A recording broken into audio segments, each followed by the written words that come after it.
Action के बाद जो सबसे अच्छी बात इस फिल्म की है कि इसे बिना वजह खींचा नहीं गया है। शुरू से लेकर आखिर तक फोकस केवल इसी बात पर था कि इस बार विद्युत जामवाल से किस तरह के अलग अलग स्टंट्स कराए जाएं।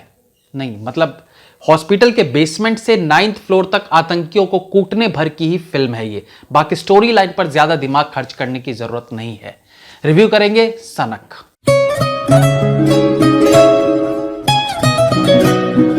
हमारा हिंदी सिनेमा ट्रेंड पर चलता है। एक सब्जेक्ट या कोई एक्टर अगर किसी खास तरह के किरदार में लोगों को पसंद आ रहा है तो उसे वो लगातार कई सालों तक करवाते रहते हैं, जब तक कि उस तरह की फिल्में फ्लॉप होनी ना शुरू हो जाए।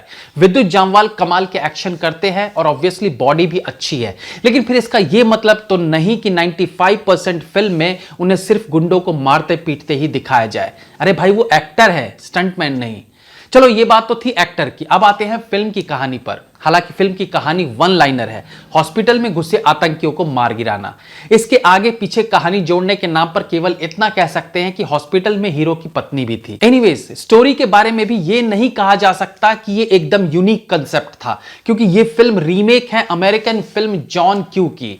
भारतीय सिनेमा की एक्शन फिल्म में एक्ट्रेस का काम केवल गाना गाने का होता है और बीच बीच में उसे कुछ और सेकंड मिल जाए तो दो चार प्यार मोहब्बत और इमोशनल बातें करके दर्शकों के दिमाग में जो डिशुम डिशुम की आवाज भरी रहती है उससे थोड़ी राहत दिलाती है।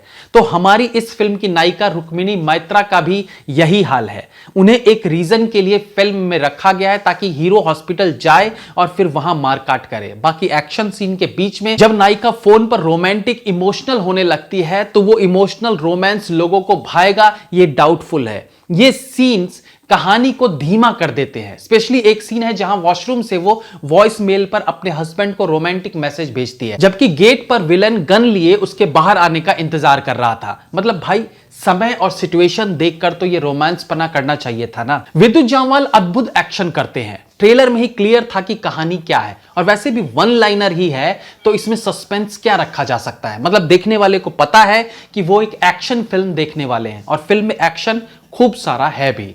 लेकिन ये तो फिल्म है ना, कुछ तो story, screen play, camera work, direction का महत्व होना चाहिए। नहीं तो टीवी पर लोग WWE की फाइट ही ना देख लें। तो विद्युत के पास एक्शन से अलग एक गाना रहता है, कुछ रोमांटिक लाइंस और कुछ इमोशनल सिचुएशंस। लेकिन एक्शन पार्ट हटा दें तो बाकी सारी चीजें 7 से 8% ही बचती है। एक्शन तो बढ़िया ही है, हालांकि एक आध जगह थोड़ा सा निराश भी करता है action, but all in all देखें तो बढ़िया है। अब सिनेमा की कुछ बहुत कॉमन बातों पर डिस्कस करते हैं।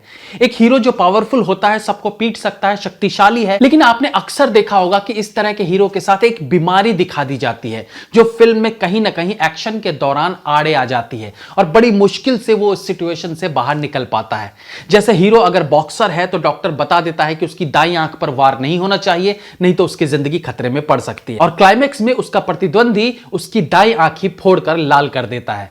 ऐसा कई फिल्मों में देखा जा सकता है, जैसे बॉक्सर, अपने। इसी तरह से राउडी राठौर में अक्की भैया को एक अलग बीमारी होती है, उनका दिमाग चकराने लगता है और वो तब तक ठीक नहीं होता जब तक उनके सर पर पानी न डाला जाए। इसी तरह से इस फिल्म में भी हमारे हीरो को टेंशन होने पर गोली खानी पड़ती है। तो शुरू में यह सीन आया तभी पता चल जाता है कि इस कमजोरी के कारण अपना हीरो कहीं ना कहीं तो मरते मरते जरूर बचेगा। आते हैं नेहा धूपिया पर। तो आमतौर पर हमारी फिल्मों में पुलिस वाले का इंपॉर्टेंट रोल है तो उसका इंट्रो सीन इंटेरोगेशन वाला ही होता है, जहां उसका सहायक पुलिस वाला किसी अपराधी से कुछ उगलवाने के लिए पिछले 2.5 घंटे से उसे तोड़ रहा होता है और साथ में हूल देता रहता है कि बता दे सच्चाई क्या है, नहीं तो हमारे साहब अगर आ गए तो तेरी खैर नहीं। और ऐसे समय पर वो इंस्पेक्टर हीरो आकर कुछ अलग तरीके से टॉर्चर करता है जो उसके सहायक पुलिस वाले की 2.5 घंटे के टॉर्चर पर भी भारी पड़ता है। 2 सेकंड में अपना अपराधी सारी बातें बोलने के लिए तैयार हो जाता है। अरे भाई तो ये काम पहले ही कर देते, समय बच जाता। जाने दो।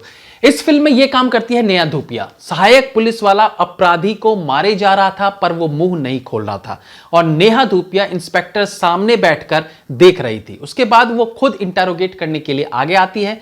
2 सेकंड में अपराधी सारी बात उगल देता है, लेकिन वो टॉर्चर इतना बचकाना था जो नेहा धूपिया ने किया था कि मैं समझ गया कि पूरी फिल्म में वो असहाय सी पुलिस वाले की तरह ही घूमने वाली है। इंट्रो सीन जब कमजोर निकल आए तो आगे तो भगवान ही मालिक है। इसके बाद टेंस्ड सीन के बीच हमारी हीरोइन अपने हस्बैंड को फोन पर सलाह देती है कि अपराधियों को पीटकर हीरो बनने की कोशिश मत करना, चुपचाप अपनी जगह पर रहना। और कहने के बाद उन्हीं अपराधियों के सामने खुद हीरो बनने की कोशिश करती है। फोन अपने पास रख लेना और गन छुपा के रख लेना, मतलब जो ना करने की सलाह हस्बैंड को देती है वो खुद ही करती है। एक्चुअली ये इतने आम सीन्स हैं जो आज के वक्त की फिल्मों में बड़ी गलतियां मानी जानी चाहिए। इसी तरीके से फिल्म में एक लड़की दूसरी तरफ मुंह फेर कर एसीपी को आवाज दे रही होती है। 3-4 बार उसकी आवाज सुनने के बाद एसीपी कहती है, हां मैं हूं एसीपी। और जब वो लड़की पलटती है तो उसकी बेटी निकलती है।